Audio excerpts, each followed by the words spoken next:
Hello. Today we're talking about the third step in our CLIL course about the company called Candyland. And we're talking about something very important, which is the initial balance sheet of a company. So when you start a company, you will have something which then we'll understand how to manage, and which is called balance sheet, a starting balance sheet. It gives a picture of what? Of the investments of a company and the funding sources that have made these investments possible. In any given date, when you take a picture of all the assets and all the liabilities of a company, i.e. all the investments and all the sources of funding of a company, you get what could be called a balance sheet.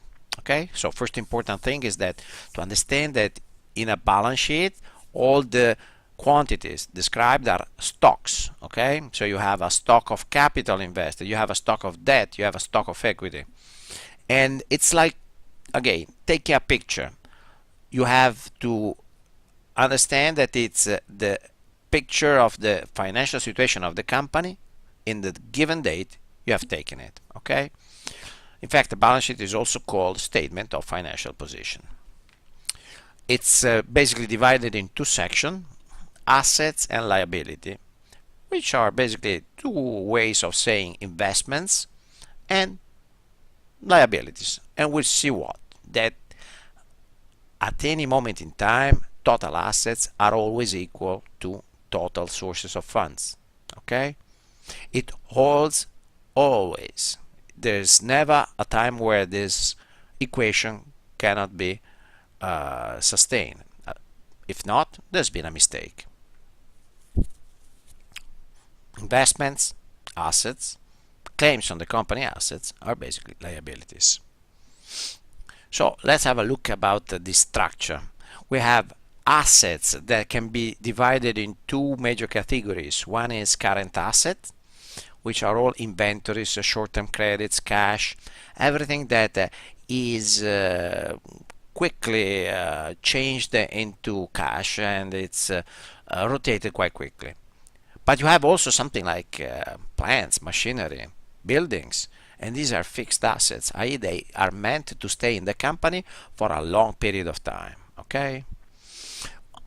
On the other side, you have sources of funds that can be divided into equity, that is the amount of capital that shareholders have conferred to the company, or debt.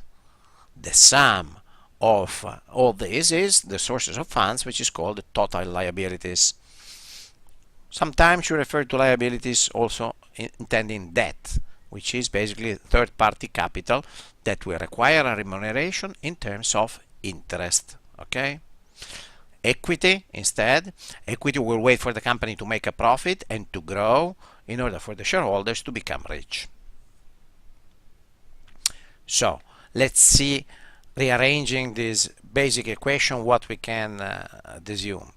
That if total assets are equal to the total sources of funds, and we know that total sources of funds can be divided into debt plus equity, we know what? That assets are equal to debt plus equity, and that equity can be determined as the difference as between assets and debt. So equity will always be determined by the amount of assets of the company, by the amount of the investments, minus the amount of debt, i.e. third-party capital involved in the company. This is all for today. We'll soon see each other again for step 4 of our Candyland CLIL course in business economics.